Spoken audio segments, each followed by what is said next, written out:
Hey, this is Carlos GGS from Guitar God Secrets. The thing I want to talk to you about today is something that's it's so important I can't not tell you. So I'm going to take a break from showing you licks and cool little things to play, and I'm going to show you something really important, which is proper posture and positioning of the guitar.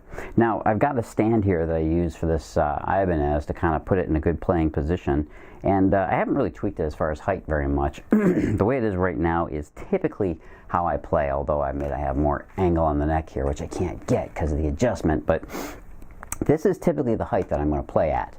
Now, if you look at it, it's pretty much in my midsection. Some guys will play it so that it's slung really low. Some will play really high up. I think John Petrucci is one of those players that plays it fairly high up on his body. But it may seem weird to see it that way, and it might not seem cool, but it's a superior position, because what you're trying to avoid is kinking your wrist by being too far away from the neck. You see what has to happen to get my hand around the neck here? Whereas the closer the neck is, or the higher the neck is rather above my elbow, the easier it is for me to reach and access the upper frets as well as all the strings.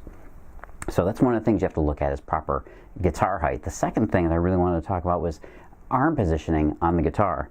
Now, if you're playing metal, if you're playing really any kind of music, from country to pop to anything, you got to have an effective muting skill. You've got to be able to mute the strings effectively, and it's typically done with this part of the hand right here.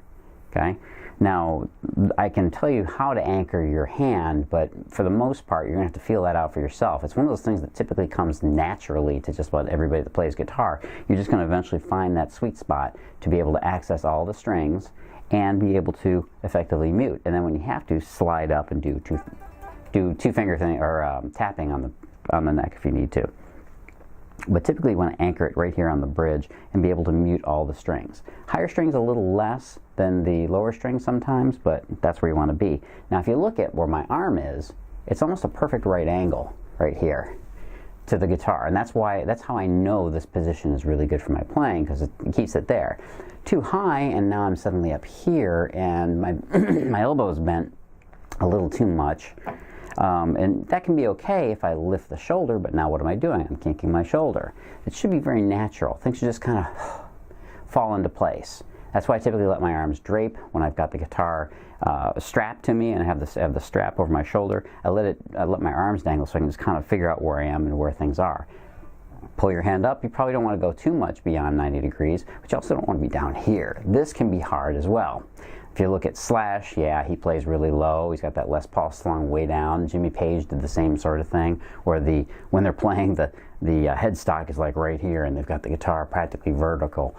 You can do it, but ask yourself the question, is it going to be practical?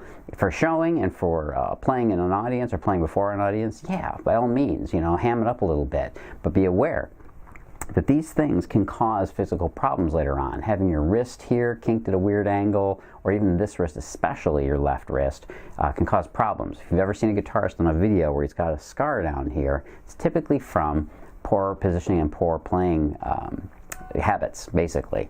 They're playing either too fast too soon, or they've got the wrist in a bad position, and then that translates into tension and things that happen in the elbow.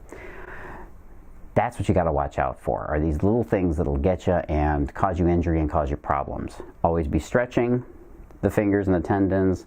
Don't stretch cold muscles, and that's one big thing I got to remind you of. Too many people I see, whether it's playing guitar or just playing football, they're stretching cold muscles. You never do that. Never go to a class or anything really and start stretching right off the bat. You must always warm up, and the same thing goes for guitar. One last thing about your posture and how you play, make sure you're playing almost always in the same consistent position, which means if you're standing up, it's here. If you're sitting down, it might be higher up, in which case you shouldn't just sit in a chair or even sit on a bar stool and play with it up on your thigh like a lot of people do. The better thing to do would be to sit on the couch and lay back. That way you can move the guitar down further, because your leg isn't bent and you can move the guitar down to a more natural position. That's a more realistic way to do it. What I find myself doing typically when I'm playing, and when I have a guitar strapped to me as opposed to this setup, is I will angle the guitar up sometimes to play. And that's pretty much what happens when you lay back a little bit on the couch. It's a better way to practice if you're going to be sitting down or if you're going to be watching TV while you're playing. Make sure you do it that way. Don't just sit upright and have the guitar in your lap, because it's not a realistic placement of the guitar. You're going to wear it standing up and you're going to feel all weird because your techniques are going to be strange. Your elbow will be in a different position because you got used to it up here and now you're like this. Keep that in mind when you're practicing sitting down. So there you go, some tips on proper posture, proper positioning. I got a lot more to talk about on that, and I will in the future, but keep those in mind as you're playing. And if you want more great stuff like this, then by all means get yourself over to that little URL in the corner, guitargodsecrets.com/free video, where you can get your free video on the #1 practice hack and other videos coming soon. That's guitargodsecrets/free video, and I'll see you there. This is Carlos GGS from Guitar God Secrets. Live to play and play to live.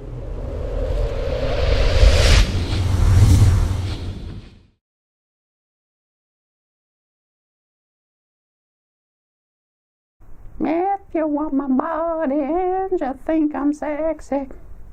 Okay, you don't really have to keep that, do you? Don't edit it out.